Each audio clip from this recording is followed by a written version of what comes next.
So, good morning, good afternoon, everyone. My name is Kyle King. I'm the Managing Director of Capacity Building International, and welcome to our version 2 of our webinar on Bangladesh. So this is part of our 2022, yeah, that's correct, webinar series on international models on emergency management in partnership with Capacity Building International and also TEAMS, the International Emergency Management Society.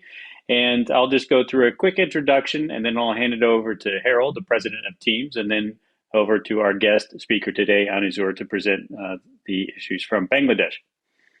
So again, my name is Kyle King, and we have Harold, and then Anisur from national consultant from UNDP in Bangladesh to present the information today, and is going to answer any questions that you might have. And so just a real quick recap from what we did in 2021 and what we did at the last webinar series, 23 webinars, over 1,800 attendees, and we reached 74 countries, and we presented 12 national models and 7 different partner organizations from NATO and many others. And so what we're doing this time in 2022 is, of course, doing very much the same thing. We're going to continue exploring national models and other topics and themes of interest. But a few quick points, of course, where are you joining us from? So I see that we already have somebody from Bangladesh and also from New York City. Thanks for joining us this morning for New York. And then from Italy as well, good afternoon, going into the evening. So if you do have any questions about the webinar today, then please use the Q&A feature because that allows us to keep track of the questions to make sure that we can answer them. And of course, if we need to get any answers to you later on, we can write those out and send those as well. So using the Q&A feature helps us quite a bit so that we don't lose them inside of the chat. Now, the 2022 program, so we are having their monthly webinar series. We've also are now putting out a biweekly podcast called the Crisis Conflict Emergency Management Podcast, supported also by TEAMS. We also have the TEAMS annual conference coming up, which Harold will talk about here shortly. And we also have a new TEAMS community that we're developing as well, which is in development, and that's for really anybody from the international community that wants to discuss all these topics such as disaster risk reduction, sustainable development, emergency management, crisis management, all these various different themes. Of course, if you're interested in any of those, certainly let us know and we'll point you in the right direction. As far as a newsletter, we do have, this is posted on LinkedIn, so we just make it really open and accessible for everybody. We're up to about 6,400 or so subscribers now. So we publish this every month, and we just send out our webinars, we send out the podcast, we send out things like that. You can find that on LinkedIn. Just look for crisis, conflict, and emergency management, and then we will automatically add you to that list, and you'll get the announcement every month in terms of the upcoming events with TEAMS and everything else. And of course, the podcast is available anywhere that you want to get a podcast, from Apple to Spotify to Google Podcasts. It's all readily available as well. And now upcoming events. And so now we have the webinar today with Bangladesh, and then in June, also in a couple of weeks, we're going to be doing a second webinar for June on the Ready to Respond model with the World Bank. So if you're ever interested in sort of what the assessment tool is when you go look at a national response mechanism, you'll want to attend this webinar because we get into really the model that's used to evaluate national capabilities in terms of emergency response. And so that's going to be quite interesting because it's a tool that the World Bank uses to be able to evaluate the fire service. And so training, education, all these sort of different types of programs, legislation that goes into that. And they have an entire matrix that's developed that they're going to present and to be able to show us what that exactly looks like. And so that should be a very interesting discussion as well. And a quick reminder, so there's a Critical Infrastructure Protection and Resilience Europe conference that's coming up on 14 to 16 June. It's going to be in Bucharest, Romania. If you do happen to be available, you can certainly attend, and there's the website there that you can see on the screen. You can use a TEAMS code for TIEMS, a code when you are going through the registration process and checking out. You'll get a 25% discount. The conference is supported by TEAMS. So if you want to get that discount, just use that coupon code for TEAMS and when you're doing the checkout, and certainly go ahead and attend that event itself. As far as the schedule, so you can see the type of topics they'll be talking about redefining critical infrastructure, mitigating major threats, all the way down to critical infrastructure interdependencies from risk to resilience, and sort of all the different aspects that go in between, including cyber and public-private partnership. So again, use that code TEAMS for a 25% delegate discount. And now I'll turn over to Harold for any announcements from TEAMS. Harold, over to you. Hello, everybody, wherever you are. And what I like to remind you on is that we have our annual conference. this is the team's website, and you click. It will be a hybrid event, meaning that you can either attend physically or you can attend and also present virtually. So even if you can't travel to Atlanta, it will take place at the Kennesaw State University in Atlanta in Georgia in US. And the dates are 17th of October to 21st of October. The first day and the last day will also be dedicated to do a workshop on our international certification. And the 3 middle days will be due for the presentation. And the topic this year is challenges in emergency management towards 2030 and beyond. And if you go to Team's website, which I show you here, you can find the main topic, but also the other topics. You find things about, we both will accept academic research papers, which will be peer-reviewed, but also practitioners' talks. So if you like to say something about what you're doing, please submit an abstract. You have the easy chair, and you have the template for what submissions, and the deadlines, which are July 15th for an academic or research paper, and July 30th for a practitioner's talk.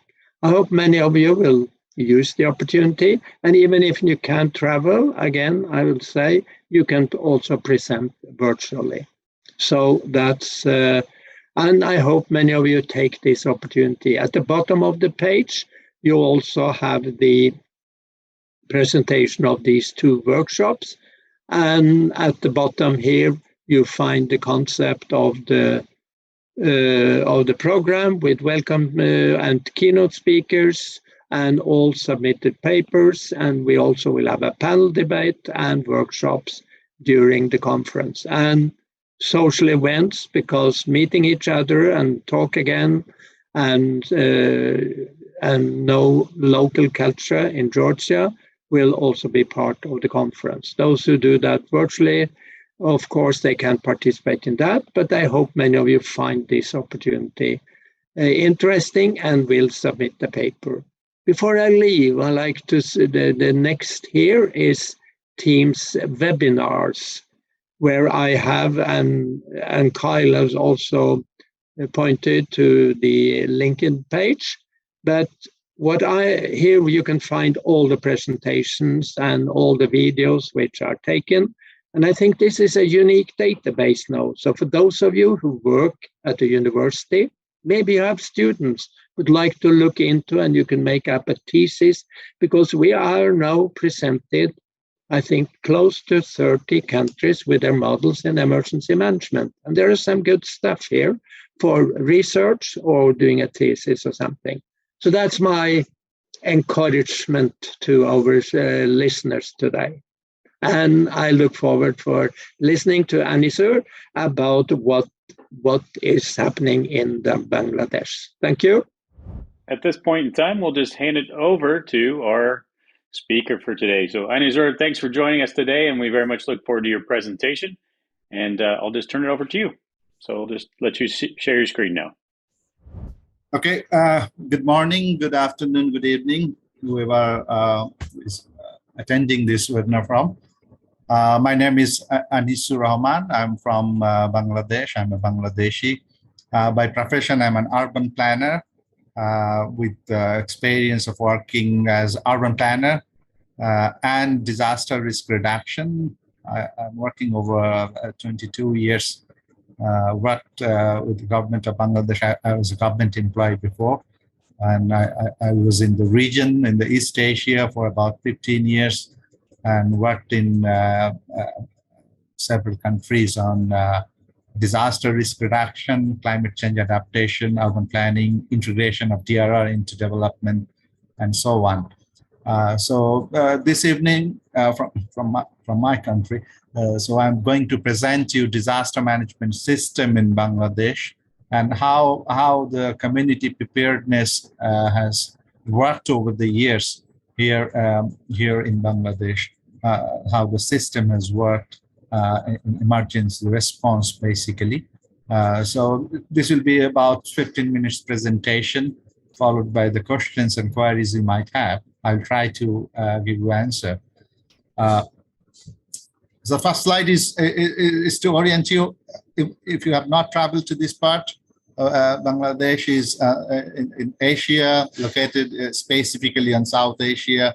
It is with a population of 163 million. We are located over a land of 150 square kilometer, and we have long boundary on the west, north, and east with India. It's about 4,100 kilometer long boundary, and we also have about 160 kilometer with Burma on the east. Burma means Myanmar. And on the south, we have a Bay of Bengal. So this is how we are located. And globally, Bangladesh, you might be knowing who are working in the field of disaster.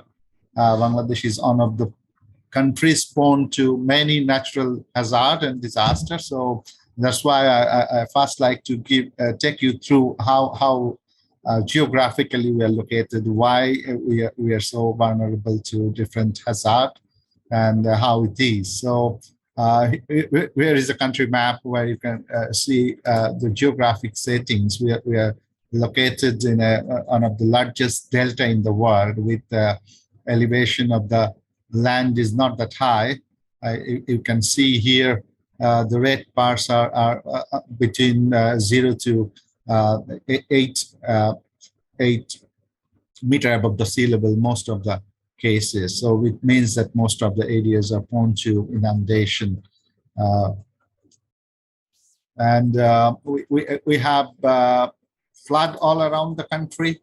We have big rivers coming from India side and inundating almost the whole country in the worst case scenario cases. This is one of the flood maps back in 2007, when a big part of the country was inundated. We have drought across the country. Sometimes it is quite severe. You can see on the east, on the western part of the country is quite drought prone, specifically this zone, which is very dry sometimes, and it brings a very big concern for livelihood and crop.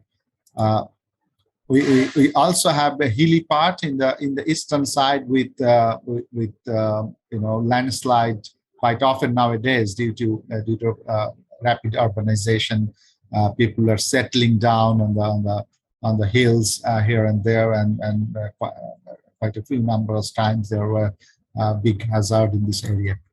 And we also have cyclone on the across the coast with a lot of big cyclones happened in this part with large casualties recorded here. And not only this, but also we have serious concern about climate change impact. And if we look specifically, the studies are showing quite alarming results. For example, the study shows if there is 1.5 meter sea level rise, then about 15% of the population will be affected. 16% land might be inundated. So it's quite a huge number for the country. So there's a big concern in the future if climate change impacts are really happening. Of course, there are some evidences already across the coast here. So this is the background of the country, which is prone to disaster, and in some cases we manage it well. I'll say in the past, you can see what happened in the country. These are the big natural hazard when the casualty number was quite high. For example, in 1970, there was a big cyclone in the country where 600,000 people died one night. This is official figure. Unofficially, it might be a million, close to a million. 88, there was severe flood. About 85% of total area of the country was underwater. for about 2 months. The international airport was under water, and it was non-functioning for about 40 days. You can imagine how big it was. We had severe flood, severe cyclone also in 1988. In 1991, there was another big cyclone where about 140,000 people died one night. This is official figure again. There are many more missing, and you can see almost repeatedly there was either cyclone or flood, and it's quite a big concern for the country. And of course, we have big concern about climate change impact, which may affect my country very much. And we are already seeing irregular rainfall. We are seeing cyclone. It is happening sometimes 4 or 5 times a year, which has changed the trend quite drastically. Also, the cyclone paths have changed. Earlier, it was hitting eastern side of the country most of the time, but nowadays it has the phenomenon of changing the cyclone path is towards the southwestern side, which is a big concern because many of the people, these are the almost densely populated area. So altogether, we have a big concern for climate change impact in the future. I've seen we have past records of a number of natural hazards. So how this has been taken care of through the management, disaster management. So I will take you through that part now. The country was independent. We got independence in 1971. Before it was same country, India, Pakistan, and Bangladesh under British. It was called British India. Then gradually it was divided into 2, Pakistan and India. Then further it was Bangladesh was independent back in 1971. So I'm starting from that part. So initially, during 1970 and 85, and disaster management point of view, we call it here more of reactive nature of disaster management system was here. Because most of the cases, the concept was that when there will be disaster, we need to respond with relief, and some cases rehabilitation. That was the main concept of dealing with disaster. In the past, you can see the evidence also. The ministry was itself called Ministry of Relief and Rehabilitation. That came from very same nature, and it continued in 1982. Also, it was called. It added another point because from different event, they realized that food needs to be added. So the ministry name was changed. The Ministry of Food, Relief and Rehabilitation. This went until there was a big flood in 1988, and then the decision maker and the government started thinking that there is something missing, and then from reactive nature they started thinking of the system approach, the system thought. They started to think we should put a system so that it can be understood well ahead of any natural hazard. So that time flood action plan was prepared in 1988. Soon after big flood, disaster management bureau was established almost the same time. Standing orders on disaster as first drafted at that time, that period 1994. You can see now that the ministry has changed the name. Now a Ministry of Disaster Management and Relief. It was in 1994, and that part from 1986 to 2000 we consider a system thought period. And again, it changed when we had there was a cyclone and flood in subsequent years, and that started changing the disaster management system once again. So this time the thought came in around 2000 that we need to think about a comprehensive disaster management system so that we can deal with everything, not going on before relief and rehabilitation, but a preparedness along with all other components to be added. During this period, institutional arrangement was changed quite and restructuring happened quite a number of times. Disaster Management Act was formulated. Standing order on disaster was updated. Early warning system has been updated during this period. Risk assessment culture has started. Now the risk assessment for all the natural hazards. Capacity building of communities on DRR and climate change aspect has taken place during this period. So in broadly, what we are seeing here, the disaster management system has changed during last 50 years in this country to deal with natural hazards and events, and learning from the mistakes, learning from the events, how to deal with. These are some of the policies that are guiding, from the national level up to community level here. We have Disaster Management Act, Standing Order on Disaster. We have 5-year national plan for disaster management that comes every 5 years. We have national contingency plan that's for national level. We have city level contingency plan. We have ward level contingency plan. So all of these are indication of comprehensive disaster management in the country over the period, and this is how now overall system is working. We have committees from national level up to community levels, and with relevant agencies. We have National Disaster Management Council headed by the Honorable Prime Minister at the highest level to take decision before any particular year. They sit together to review what is the disaster management plan for the year, and of course during any big event, aftermath of any big event, this committee sits together.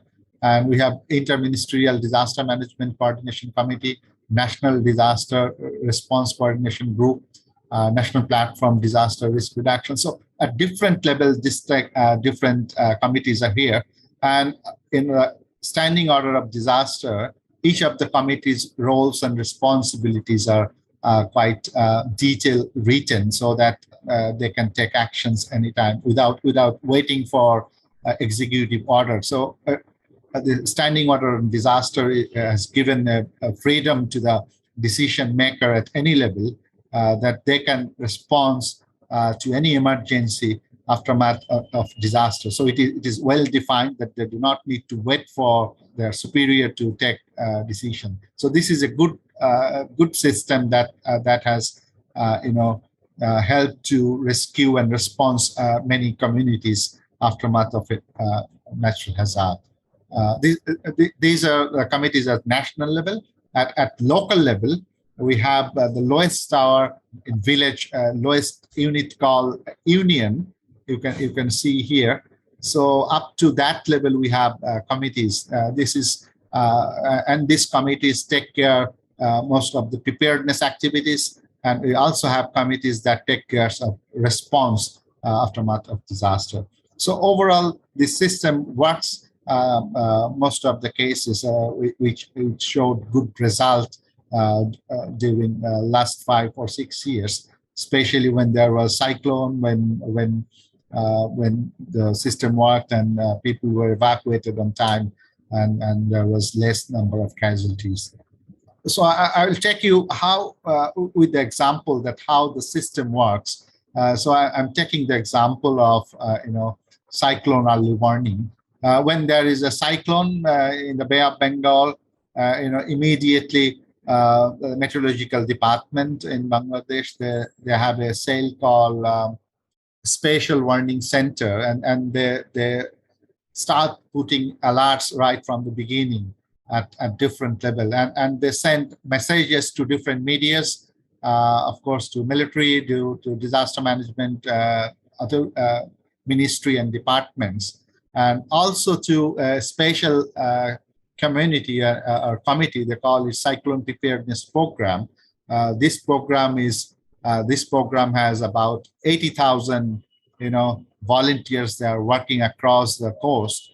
So they start working when there is a warning from the meteorological department. They start working starting from disseminating the warning or warning messages to the communities and ask to prepare. And special cases they evacuate. This is how the whole things works. It comes to the cyclone preparedness program headquarters, followed by this is disseminated to different zones across the coast, followed by second tier of sub-district, and this goes up to the lowest administrative tower and up to village level. So there is a very well organized units of this preparedness system with the volunteers, and they start working right from the beginning of the alert by the meteorological department and the government. And this is the alert system, locally called signal. So when there are signals like when there is a cyclone formed in the Bay of Bengal, and it is moving slowly forwards and gaining strength. So that time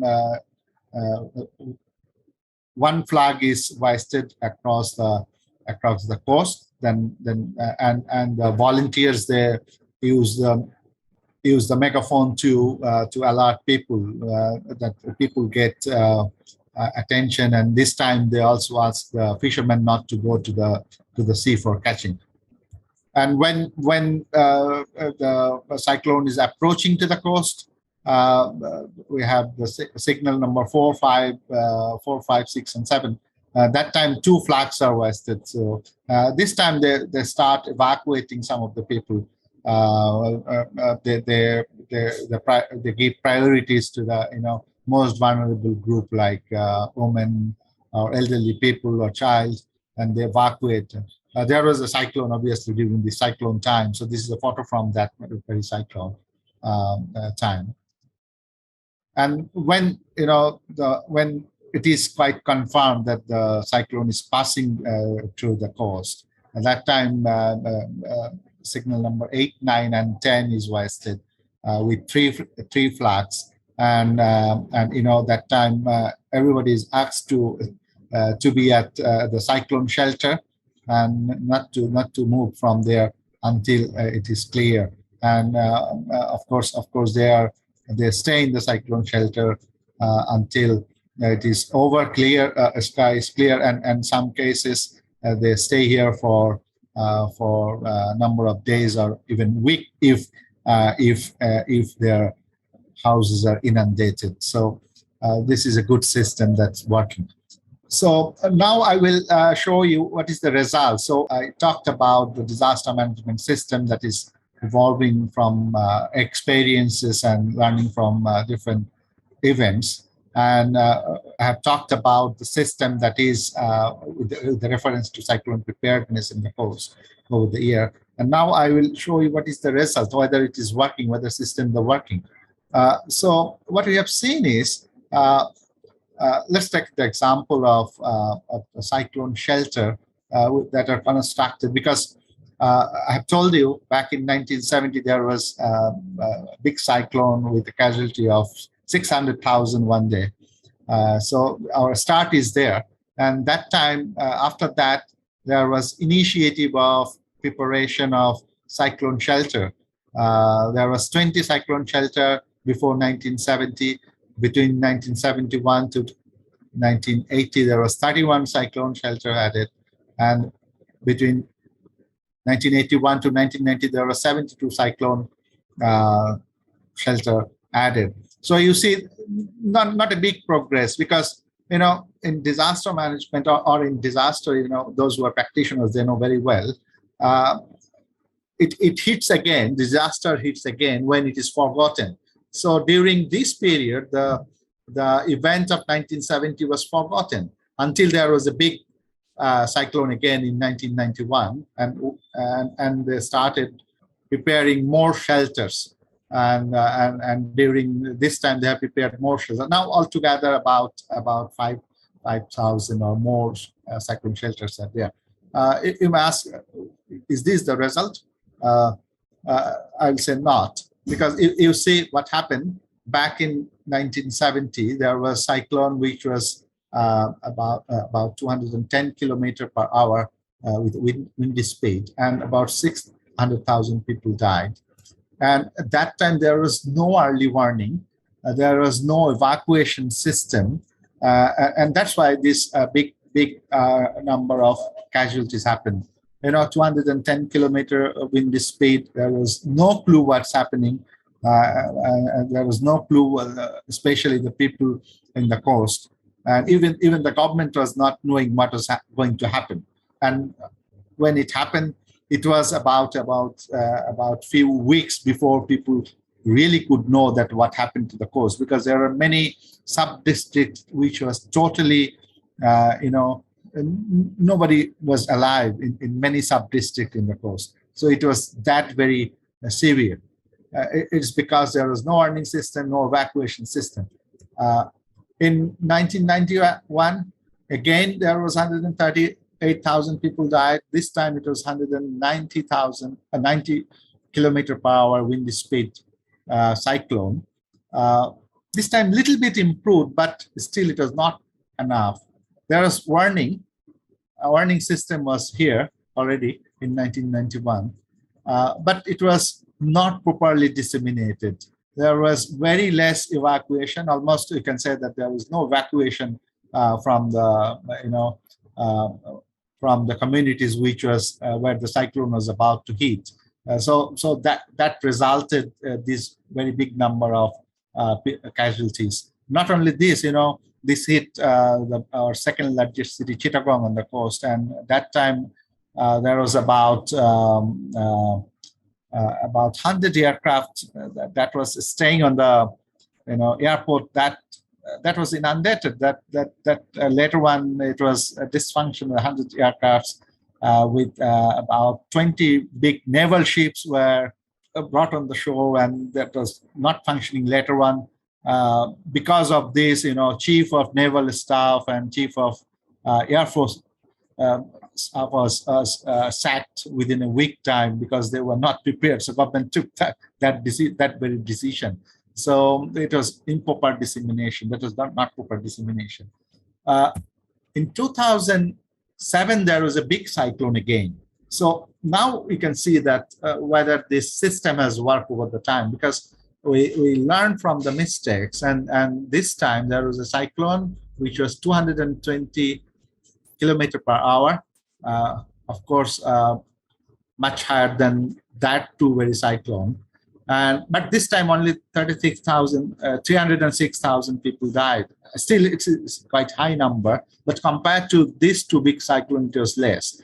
So why this one? Because there was proper warning system this time, proper dissemination. People were evacuated from their places to these cyclone shelters and other safe places. So this is how it has worked. So all these three combinations has worked together. Of course, government agencies, non-government agencies, international agencies working in Bangladesh has vast role into this. But overall, this system has worked, which has helped to save people's lives, and of course, property loss information is the system has not yet that very good to identify what is the real property loss or damage, but obviously that is becoming better and better over the time. So this is in brief how Bangladesh is doing in emergency management. yes, we can take if any questions or queries. Thank you. So yes, thank you very much for that. Can you go back a couple of slides to your national level sort of structure? It's quite interesting. I wanted to ask a question. Yeah, back, go forward Yeah. two more, I think it is. So, and part of the work that we do at CBI, we go and talk to a lot of nations in terms of their sort of construct and their national level system and the response plans and frameworks and everything. And it's interesting to see that you have your national platform for disaster risk reduction integrated into your disaster management system. And many nations do, and many nations do not. So are there any challenges with let's say, the response mechanism that you would see in most nations versus disaster risk reduction? Because it seems you have done very well in terms of integrating the DRR platforms into your national response framework. So I'd just be curious to see if that was a challenge, sort of standing that up and integrating those capabilities. And then, is it widely adopted now and sort of taken that it needs to be there? Yeah, you are right. You are right. Initially, there was challenges. Still, there are a lot of challenges, but this has started improving back into early 2000. Initially, it was by different stakeholders, particularly the government. They used to think that preparedness might not be very required thing to do. So that's why they were mostly depending on this in this response mechanism, mostly even in 2000. Then I will say it was intervention by international agencies, particularly World Bank, UNDP, and others. So they pushed the thinking that we need to do something which which are integrated into your system, which works well, which you do not need to wait for very much for the response mechanism. You do not need to, spend much money into that part. If you are spending here much, because they are giving the example, if you are spending $9 in preparedness, your response will come down to $1. So it's like that. So and government has taken it gradually. And now they have integrated into different main arena. For example, land use plan.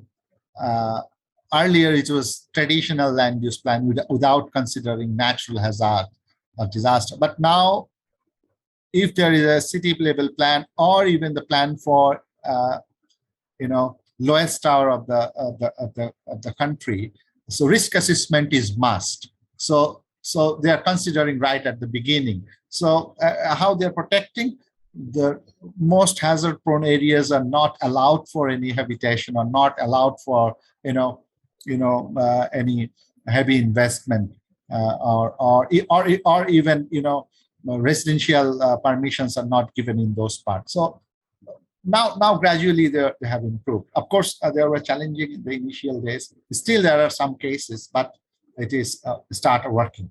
It has started working. Yeah, thanks for that. I think that's universal everywhere, right? And I think it gets down to the economics. Eventually, gets people's attention.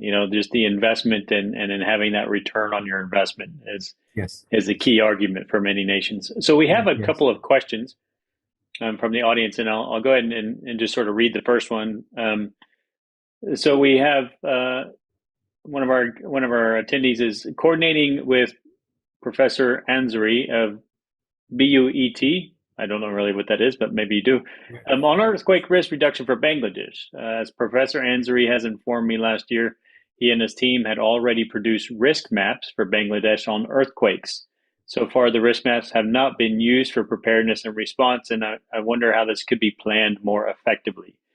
Any thoughts on that? So yeah, maybe he is referring to the. There are several levels of earthquake risk map in the country. One of them is at national level, which was prepared back in 2015. And earlier to that, back in 2008 and 9, city level earthquake risk assessment maps were prepared major cities like Dhaka, Chittagong, Sylhet, which are most vulnerable to earthquake. I will say that it is not entirely true that it is not used, but there are some classic examples that how it is started utilizing those risk assessment results. For example, that very risk assessment back in 2009 was indicating that there will be about 72,000 buildings collapse in Dhaka if there is an earthquake at 6.5 Richter scale from a fault which is located about 190 kilometers from the capital. And there will be a $1 billion loss, economic loss. This is a scenario earthquake assessment. And based on that result, there is a $190 million investment project by the World Bank to take care of, emergency management system of municipal corporation, so that they buy big equipments aftermath of a disaster for recovery, for evacuation and other things. This is one example that very project is still working. Second example is that very earthquake results are showing that most of the fast responding agencies like hospital or fire service buildings are itself vulnerable, because most of these buildings are 100 years old in some cases. So that was a big identification of that earthquake risk assessment back in 2009. So JICA and government initially took into account that very result, and they have, retrofitted most of the vulnerable fire service station in Dhaka, and they have taken initiative to construct new fire station with the consideration of base isolation, that if there is an earthquake, it will be, showing against a wave so that it doesn't fall. And also they have taken initiative to retrofit many of the hospitals. So yes, Professor is correct that it might have not worked overall, but many of the aspects are taken. I'd like to add here one point. Bangladesh, of course, is in the vicinity of earthquake zone, but I mentioned earlier, when there is no evidence in the generation memory or in the country memory, then it will be forgotten, because there was last biggest earthquake happened in the region in 1897, which was about 8.7 Richter scale, one of the largest in the world. And after that, there was no major earthquake. So people have forgotten about it. People do not believe there might be earthquake. So that's the reason, it is less implemented so far. But if there are shakings, people are still talking about that. Thanks for the questions. I hope I have tried to answer that. No, it's very interesting. And I think that's, that sort of culture of preparedness, especially with specific things that are not frequent. And yes, are always a problem everywhere in terms of, everybody has a short-term memory, right? So all of our societies. And so, yes. The next question that we have is, with respect to rising sea level, how would you assess Bangladesh's response or adaptation in the short, middle, and longer term? So a predictable peak astronomical tide in this century will occur in 2036. PAT in the PAT in the last century was in 1974. So how would you assess Bangladesh's response and adaptation in the short, middle, and longer term with regards to rising sea level? Yes. Yeah, very interesting question. Yeah, so far, government has taken short and medium term preparedness with regard to responding to the sea level increase problems in the future. So what they have done initially, they have for the short term, there are a lot of capacity building programs which are associated with food for work in some cases. So these things, helps the people to to learn what they need to do, in terms of making their house resilient. For example, they have identified in many sub-district level areas that what should be the plinth level of the house they can raise, because it is not always possible for the government to take care of the individual house repair or maintenance. That's why these very things they are teaching to the communities, and from that many of the communities are learning, and when they are repairing their houses, they are elevating their current plinth to adopt from the inundation or avoid from the inundation, which is very much evident right now in many of the cases. I would say that government is thinking about alternative livelihood for the people who could not go back to their houses even after 10 years of cyclones in southwestern part of the country, which is considered to be a effect of climate change impact. For them, government is thinking to rehabilitate them in the northern side of the country through rehabilitation package, but it has not worked so far well. And we also have a program across the coast to so that plantation across the coast, and that really try to protect the sea life level things. But long-term measures, like if really there is 16% of the areas are really inundated, and if 15% of the total population needs to be evacuated, that very program is not yet in mind from the government perspective. At least it is not in public to deal with that. But given into that, but government has developed one policy document. We are calling it Delta 2100, 21,000, targeting 100 years what to do, and this very national level document is to protect how to protect the water areas. They have delineated a whole country into 6 different zones, and that very zone is recommended what to do in the future. But that very national level policy is not yet under implementation level. So hope that will be implemented. If that is implemented, so that will be treated as long-term policies that we can say. The next question would be, could you briefly explain about the cyclone preparedness program? From this slide, I will try to explain what it is. Cyclone preparedness program is a separate entity which started soon after the 1970 severe cyclone in the country. It was formed back in 1972 by the Red Crescent Society in the country, and since then it is working. Right now it is under the Ministry of Disaster Management and Relief, and it still works as an independent program, and they have volunteers. They have volunteers at different level, starting from Bangladesh. We have our lowest tower is village, and before that we call it union, and before that we have upazila. You can say it's sub-district, and before that we have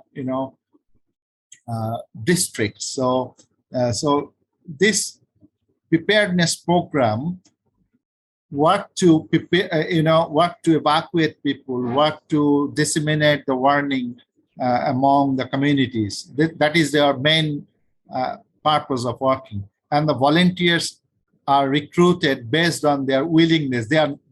Remember, these are non-paid volunteers. They are not paid for the work. They come of their own willingness. Right now, there are about 80,000. Half of them are male, half of them are female, and they are given training, and they are grouped based on their communities where they live, and they are located at the lowest tower of at the lowest administrative tower, and they know where is their community and how many people are located there. And when there is a signal from the national level, it comes from the headquarter goes to the cyclone preparedness program offices in the district level, and they send signal to the respective units, and this is how it goes down to the individual volunteers, and this comes through. Nowadays everybody is using mobile phone. Apart from this, they have their own system, radio system where they are connected, and these volunteers, especially when during cyclone time, they are attending different drills, and they are refreshing their memories and activities, what to do. And when there is a cyclone, they work as I showed. Based on the signals, they inform the people, evacuate the people, ask the people, manage the people to be in the cyclone shelter, and this is how it works. Yeah, it is quite interesting to many people that what is the payment coming to these volunteers? It is totally voluntary work, no payment, no paid volunteer. Only the equipments are given by the system. Yes, I'm not sure whether I could answer this. If who has asked the question is interested, maybe I can send detailed papers later on this. Yeah, that would be great. And so actually that brings us to the last point here is if somebody wanted to follow up with you in terms of understanding more about sort of even the cyclone preparedness program or anything else, how can they get in touch with you? Yes. You can share my email address. I'm happy to share what I know. Okay. Yes. Maybe if you just want to go and put that in the chat, and then I'll just have another quick question, and then we can wrap up here. So, sorry, which slide? Which slide you mean? Go back to the earlier one. No, I was just saying if you want to give your email address to anybody, you can put that in the chat, or we can share it later to the attendees. I will. And in case they want to reach out and talk to you about the disaster management system or the cyclone preparedness program, or if they want any more information, please feel free to reach out and make contact that way. And then the last question we'll have, and then I think we're running just about out of time. We got just a couple of minutes left. Is how does your shelter system accommodate people and livestock, so animals in disaster? A very good question. Nowadays, the cyclone shelters are designed such a way that the cattle can home on the ground floor. People do not like to come to the shelter without the cattle most of the cases. So their accommodation system in the ground floor. They can keep their cattle on the ground floor. Then they go on the upstairs in the first floor, and in some cases there are two-story. When there is multi-purpose cyclone shelters are there, most of them are school by their time, and when there are emergency, is turned into cyclone shelter. And in the past, still not only past, but still we are struggling to maintain with this shelter in many cases. Now there is another component added. There is a shop on the ground floor, which is voluntarily given to one of the neighbors, so that his responsibility, that it is free of cost, but his responsibility will be to manage it in a sense that need to clean it, periodical maintenance in terms of cleaning, checking whether the doors are okay. Yeah, those things. So they're trying to manage it this way, because many of the cyclone shelters are sometimes located a little bit away from the communities, some cases. But gradually those things are improving, because earlier it was based on political decision where a cyclone shelter will be located. Most of the cases it is difficult to get the land for the constructing it. Nowadays government has decided to, of course, let me quickly also tell that what is the funding coming for the cyclone shelter. So this is coming from different donor agencies by the government departments, and interestingly, personal level donations are coming for constructing thousands of cyclone shelter. There is one or two donor from the Middle East, unnamed donor. They never disclose their name, but they allocated, I think, about I forgot the amount, but about constructing 500 cyclone shelter from that very person, one person, unnamed. We never disclose his name. So and these are coming as a package to buy the land and then converting into cyclone shelter itself. Now, it is improving nowadays. Now GIS technology being used to identify the most suitable location, how the people can access is better.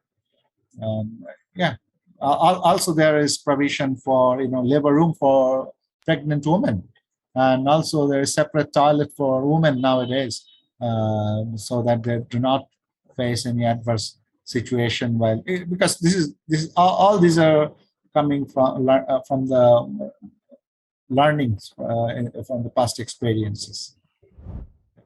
Oh, very good. Well, thank you very much for